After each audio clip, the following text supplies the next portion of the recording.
Black twins slept on the plane until the captain asked in panic any Navy pilot on board. "Sir, please return to your seat immediately. This is a restricted area and you're not authorized to be in the cockpit." "With all due respect, Captain, I'm Lieutenant Commander Marcus Wilson, United States Navy. Your co-pilot is incapacitated, and unless you want 143 souls to drop from 35,000 feet into the Atlantic, you might want to listen to what I have to say." The tension in the Boeing 737's cockpit was suffocating. Captain Reynolds' face was pale with sweat beading on his forehead as he struggled to maintain control of the rapidly destabilizing aircraft. The co-pilot slumped unconscious in his seat, oxygen mask dangling unused. Warning lights flashed across the instrument panel, and the stick shaker rattled violently, warning of an impending stall. Marcus Wilson stood in the cockpit doorway, his usually immaculate Navy uniform wrinkled from sleep, but his eyes were sharp and focused. The flight attendant who had initially tried to block his entrance now stood back, uncertainty written across her face as she watched this unexpected confrontation. "We've lost hydraulics and the backup systems are failing," Captain Reynolds snapped, his knuckles white on the controls. "I need someone who knows what they're doing, not some passenger who claims." The plane suddenly dropped several hundred feet, sending everyone lurching. Screams echoed from the cabin behind them. "I've logged over 3,000 hours on FA-18 Super Hornets and served as a flight instructor at Pensacola," Marcus cut in firmly. "I've handled emergency landings under enemy fire. Now, are we going to argue about my qualifications, or are you going to let me help you save these people?" The aircraft banked sharply to the right. Alarms blared louder. Captain Reynolds hesitated for just a moment more before nodding tersely. "Take the co-pilot's seat. But let's go back to how this all started. It was just 3 hours earlier when Marcus Wilson boarded Delta Flight 1723 from Atlanta to Boston, completely unaware that this routine journey would call upon every skill he had mastered during his 20-year career in the Navy. Brace, brace. In the cabin, passengers tucked their heads down, hands clasped behind their necks as they'd been instructed. Sophia squeezed her eyes shut but found herself thinking of Marcus in the cockpit, wondering if she'd get the chance to thank him properly. 100 feet, Marcus called out, watching the radar altimeter. "Airspeed good, glide path good. 50 feet, 30 feet, 20, 10. Flare now." Reynolds pulled back slightly on the yoke, raising the nose just enough to soften their approach. The rear wheels touched down with a screech of rubber on tarmac, followed quickly by the nose gear. The entire aircraft shuddered. "Reverse thrust," Marcus called. Reynolds deployed the thrust reverser on the functioning engine while Marcus applied the wheel brakes. The asymmetrical deceleration caused the plane to pull left, requiring both men to fight the tendency with right rudder. The aircraft slowed rapidly but remained on the runway center line. Finally, it rolled to a stop about 3/4 of the way down the runway. For a moment, there was complete silence in the cockpit, broken only by the sound of both men's heavy breathing. Then Reynolds exhaled loudly. "Holy shit," he whispered. "We did it." "We did," Marcus agreed, feeling the adrenaline begin to ebb, leaving him slightly shaky. "Nice flying, Captain." Reynolds turned to him with naked gratitude in his eyes. "I couldn't have done it without you, Commander, not a chance." Emergency vehicles were already surrounding the aircraft.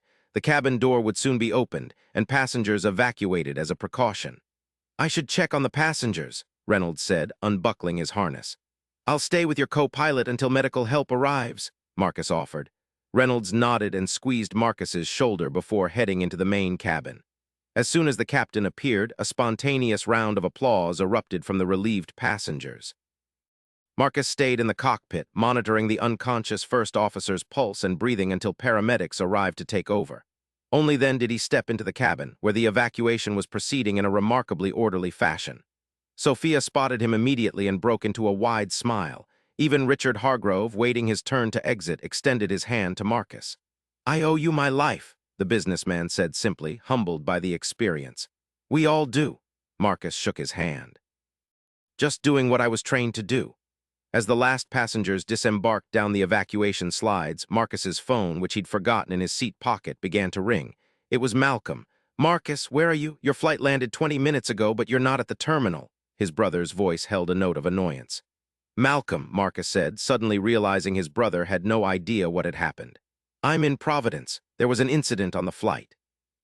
We had to make an emergency landing." "What?" Malcolm's tone changed instantly to concern. "Are you okay? What happened?" "I'm fine. Everyone's fine," Marcus assured him. The first officer had a medical emergency, and then we had some mechanical failures, but we got down safely. There was a pause, then Marcus hesitated. I helped the captain land the plane. Another longer pause. You flew the plane, Malcolm said, not a question, but a statement of understanding. Helped fly it, Marcus corrected, just as he'd heard Sophia do earlier. My God, Malcolm said quietly. Mom is going to have a heart attack when she hears about this. Despite everything, Marcus chuckled. Maybe let's not lead with this story at her birthday dinner. Are you kidding? Her son, the hero. She's going to want to tell everyone. As Marcus was about to respond, he saw Captain Reynolds motioning to him. Malcolm, I've got to go. The captain needs me.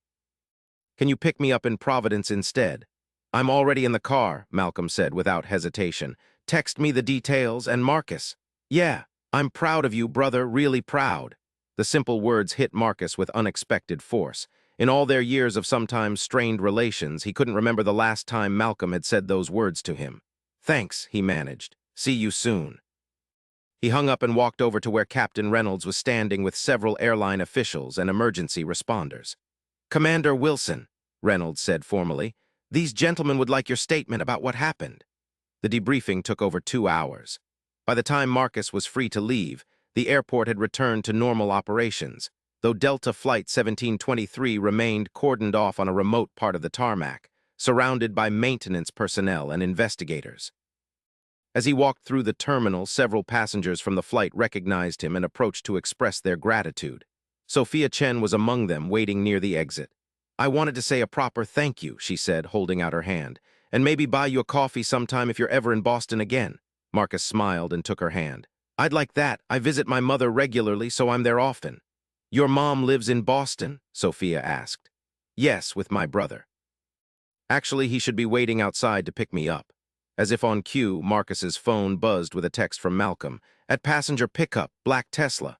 That's him now, Marcus said. Can I give you a lift somewhere? We're heading into the city. That would be great, actually. My connecting flight to Maine is obviously not happening now. They walked together through the automatic doors into the warm afternoon sunlight. A black Tesla was idling by the curb, and a man who was unmistakably Marcus's identical twin stepped out, his face a mirror image but wearing scrubs under a light jacket instead of wrinkled travel clothes. Malcolm's eyes widened slightly at the sight of Sophia, but he quickly recovered and extended his hand. Malcolm Wilson. Sophia Chen, she replied, shaking his hand. Your brother saved a lot of lives today. Malcolm looked at Marcus with an expression that contained a complex mixture of emotions, pride, certainly, but also something like regret, or perhaps a new understanding. He's been doing that for as long as I can remember, Malcolm said quietly, just usually halfway around the world where I couldn't see it. The drive to Boston was filled with Marcus recounting the details of the emergency. Malcolm listened intently, asking occasional technical questions that surprised his brother with their insight. How do you know so much about aircraft systems? Marcus asked finally. Malcolm glanced at him briefly before returning his eyes to the road. I've been taking flying lessons for the past year, private pilot's license. You, flying? Marcus couldn't hide his shock. Why didn't you tell me? Malcolm shrugged, a gesture so familiar it transported both men back to their childhood. Wanted to surprise you when I got the license, also wasn't sure how you'd react. React? Why would I react badly? Malcolm was quiet for a moment. I thought you might see it as me encroaching on your territory, or worse, trying to prove I could do what you do. From the backseat, Sophia remained silent, sensing the importance of this conversation between brothers. Marcus stared at his twin's profile. Is that really what you think of me, that I'm that petty? No, Malcolm sighed. That's what I think of me. I've been competitive with you our whole lives. Even when I pretended not to care about what you were doing, I was comparing us. It took me until recently to realize that was my issue, not yours. The admission hung in the air between them, more honest than they'd been with each other in decades. What changed? Marcus finally asked. Remember when you came to visit after your deployment to Afghanistan in 2018? Malcolm asked. Marcus nodded.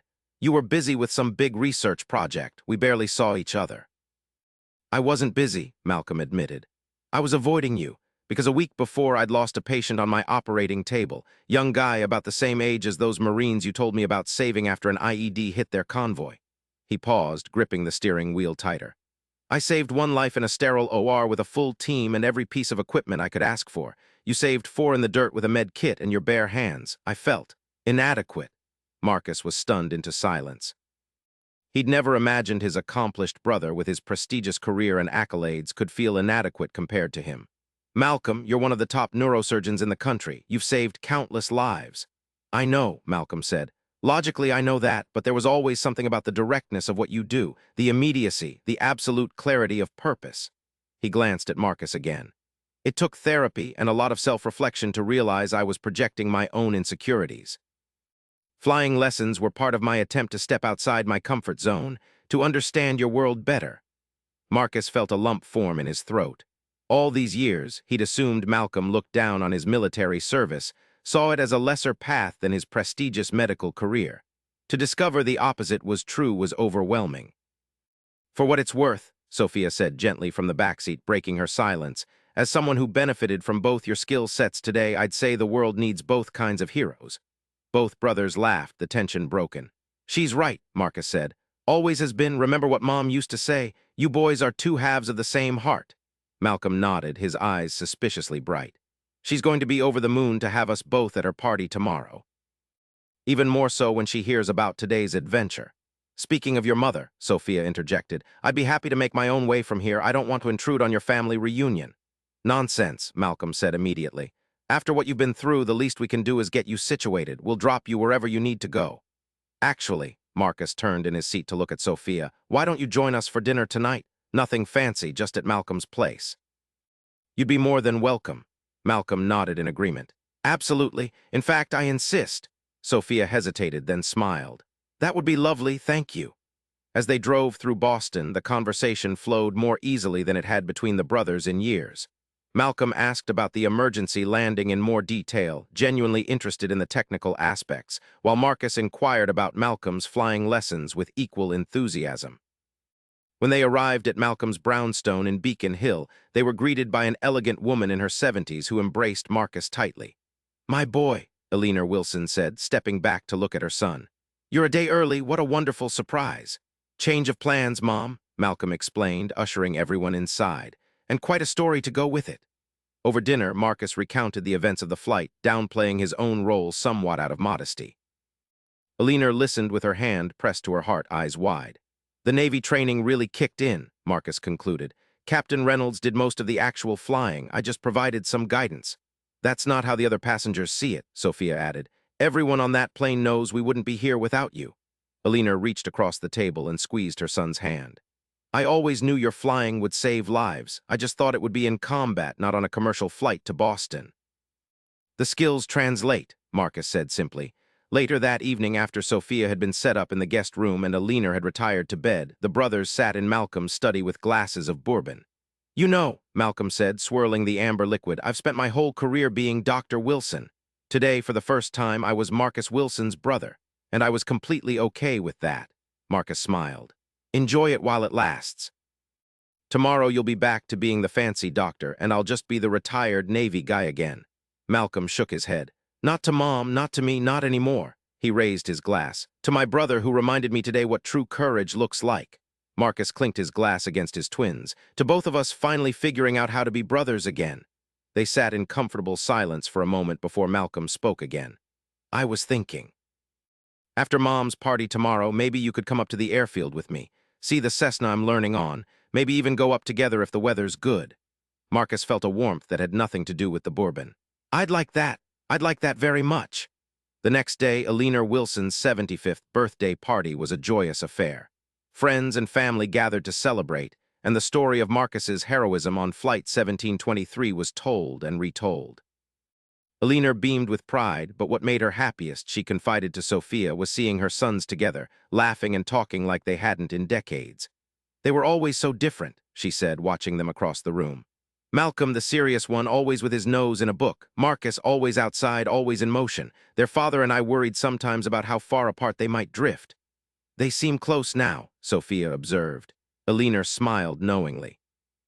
"Sometimes it takes a crisis to remind us what really matters." She patted Sophia's hand. "And sometimes it takes a new perspective, someone who sees us clearly without all the history." When the party wound down, true to their plan, Marcus and Malcolm headed to the small regional airport where Malcolm took his flying lessons. The instructor, surprised but delighted to meet a former Navy pilot, gave them clearance to take up the small Cessna together. As they soared above the Massachusetts coastline, Marcus in the pilot's seat and Malcolm beside him, both men felt a sense of completion.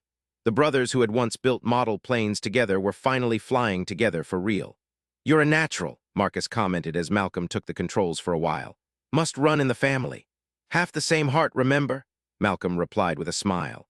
When they landed and secured the aircraft, Malcolm's phone buzzed with a news alert. He laughed as he read it.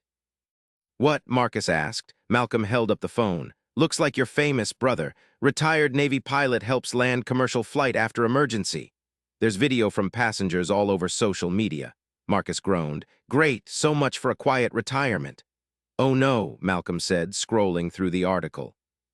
"Listen to this. Lieutenant Commander Wilson's quick actions have prompted Delta Airlines to announce a new program to better identify current and former military pilots among their passengers, creating an additional layer of safety. You've started a trend." As they walked back to the car, Sophia called Malcolm's phone. She'd been offered a spot on a flight to Maine that evening and was calling to say goodbye and thank them for their hospitality. "Let me talk to her," Marcus said, taking the phone. "Sophia."